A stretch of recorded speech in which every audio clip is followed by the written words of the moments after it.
제6장.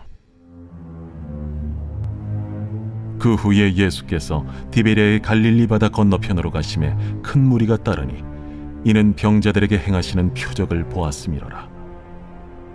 예수께서 산에 오르사 제자들과 함께 거기 앉으시니 마침 유대인의 명절인 유월절이 가까운지라.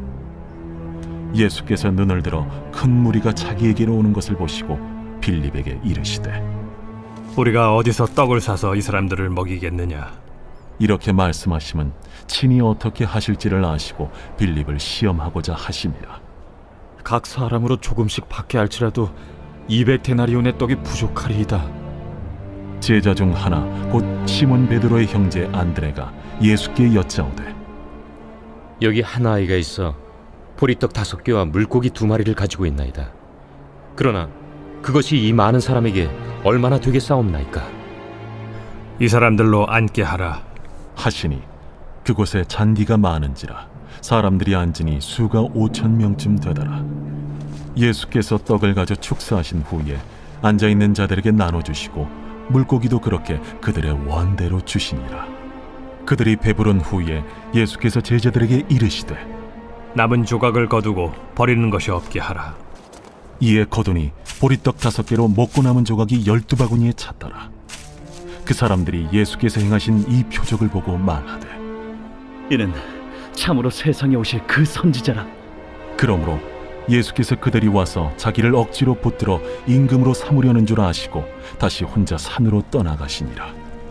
오늘도 이 새벽부터 예배의 자리에 나오신, 말씀의 자리에 나오신 우리 성도님들을 환영하고 축복합니다.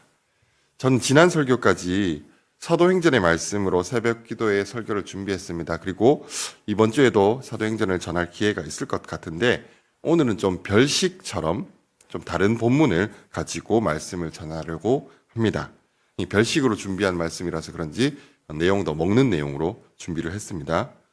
오늘 말씀은 물고기 2마리와 보리떡 5개로 성인 남자만 5,000명이 넘는 사람들을 먹이신 기적, 우리가 너무나 잘 아는 오병이어의 내용을, 그 기적의 내용을 담고 있습니다.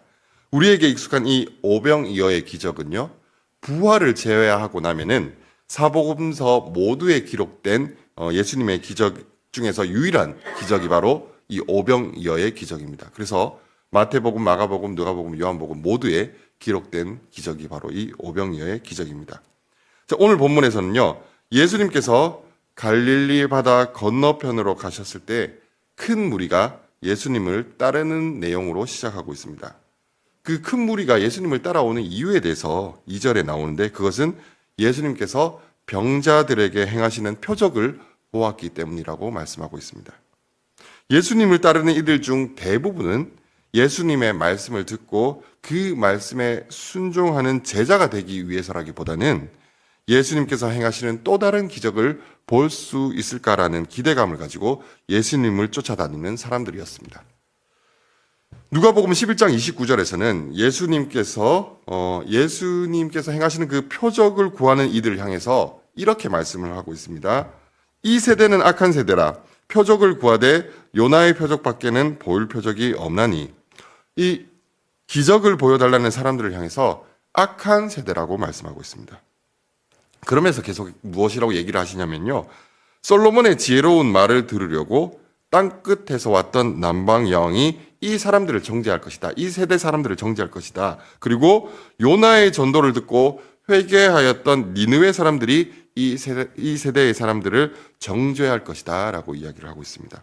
왜냐하면 그 사람들은 말씀을 찾고 구했을 뿐만 아니라 말씀을 들었을 때 회개했었기 때문입니다. 자, 그런데 지금 예수님을 따르고 있는 대부분의 사람들은 솔로몬보다 그리고 요나보다도 더 크신 예수님의 말씀에는 관심이 없었을 뿐만 아니라 그 말씀을 듣고도 회개하지 않는다라는 것을 말씀하고 계시는 것입니다.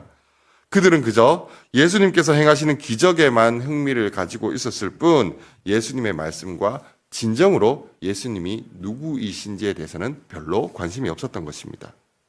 그럼에도 불구하고 예수님께서는 이 오병이어의 기적이 기록된 누가복음 9장에 보시면 예수님께서는 자신에게 오는 병자들을 고쳐주셨고 그들에게 하나님 나라의 일을 가르쳐 주셨다라고 기록하고 있습니다. 예수님은 사람들의 육적인 필요와 함께 영적인 필요 모두에 관심을 가지고 계셨다라는 것입니다. 자, 그렇게 병자들을 고치시고 말씀을 전하다 보니까요, 날이 저물게 되었습니다. 예수님께서는 자신에게 오는 큰 무리를 바라보시며 이렇게 말씀하십니다. 우리가 어디서 떡을 사서 이 사람들을 먹이겠느냐? 근데 이 질문을 빌립에게 하시거든요. 수많은 제자들 중에서 빌립에게 하시는데 왜 하필 빌립에게 이 질문을 하셨을까라고 생각해 봤을 때 먼저 생각해 볼 수 있는 게 이 빌립이 예수님께서 이 말씀을 전하셨던 베세다 출신의 사람입니다. 그러니까 인천에서 뭐 식당 예약하고 사람들을 먹으려면은 인천 사람한테 물어보는 게 제일 빠르지 않겠습니까? 마찬가지로 이 빌립이 그 근방인 베세다 출신이었기 때문에 빌립에게 물어봤을 것이다라고 말하는 사람들이 있습니다. 자, 그런데 사실 이 베세다 출신의 사람이 빌립만 있는 건 아니거든요. 안드레와 베드로도 이 베세다 출신의 사람입니다. 자, 그런데 굳이 이 빌립에게 예수님께서 질문을 하신 이유에 대해서 저는 요한복음 14장에서 그 이유를 찾고 있습니다. 요한복음 14장 8절에서 빌립은 예수님께 이렇게 질문을 합니다. 빌립이 이르되 주여 아버지를 우리에게 보여주옵소서 그리하면 족하겠나이다. 여기서 족하다는 말은요, 하나님 아버지를 눈으로 직접 보여줄 수만 있다면, 그 하나님을 눈으로 볼 수만 있다면 그 외에 다른 증거나 가르침, 설명이 필요 없을 정도로 충분하다라는 뜻입니다. 어쩌면 이 빌립의 질문은 지금 예수님이 기적을 보여주시기를 원하며 예수님을 쫓아다니는 사람들과 별반 다를 것 없는 이야기를 하고 있는 것입니다. 자, 그런데 이 빌립의 질문에 대해서 예수님께서는 이렇게 대답을 하십니다. 예수께서 이르시되 빌립아 내가 이렇게 오래 너희와 함께 있을 때 내가 나를 알지 못하느냐? 나를 본 자는 아버지를 보았거늘 어찌하여 아버지를 보이라고 하느냐? 이 말씀을 보면 빌립이 참 합리적이고 똑똑한 사람인 반면에 예수님에 대해 알아야 할 것이 참 많았던 사람이라는 사실을 알 수가 있습니다.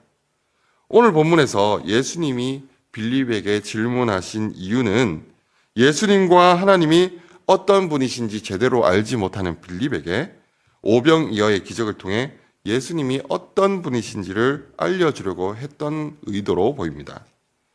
본문 6절의 말씀을 보시면요, 예수님이 빌립에게 이렇게 질문하신 이유에 대해서 친히 어떻게 하실지 아시고 빌립을 테스트하기 위해서라고 말씀하고 있습니다. 여기서 친히 어떻게 할 줄 아시고라는 말씀은 빌립이 어떻게 대답할지를 알고 있었다라는 것은 아니고요. 예수님께서 어떻게 이 수많은 사람들을 먹이실지 본인 스스로 이미 알고 계셨다는 뜻입니다. 예수님은 안드레가 보리떡 5개와 물고기 2마리를 가져오기 전에 이미 이 많은 사람들을 어떻게 먹일지 알고 계셨습니다.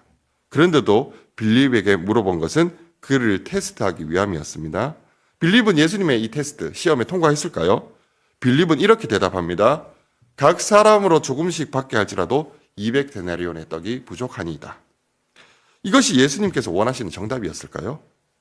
사람의 수를 계산하고 갈릴리 지방의 음식의 시세를 계산해서 내린 나름 합리적이고 구체적인 대답이긴 하지만 빌립의 대답에는 굉장히 중요한 것이 하나 빠져 있습니다. 그것은 바로 예수님이 어떤 분이신지에 대한 고백입니다. 만약에 빌립이 예수님이 어떤 분이신지 알고 대답을 했다면 떡이 부족하리이다라는 대답을 하지는 않았을 것입니다. 우리는 또 다른 베세다 출신의 제자인 안드레가 예수님께 하는 이야기도 듣게 되는데요. 그는 이렇게 이야기합니다. 제가 9절의 말씀을 읽겠습니다. 여기 한 아이가 있어 보리떡 5개와 물고기 2마리를 가지고 있나이다. 그러나 그것이 이 많은 사람에게 얼마나 되겠사옵나이까. 안드레가 얼마 되지 않는 보리떡 5개와 물고기 2마리를 예수님께 가지고 온 것은 참 잘한 일입니다.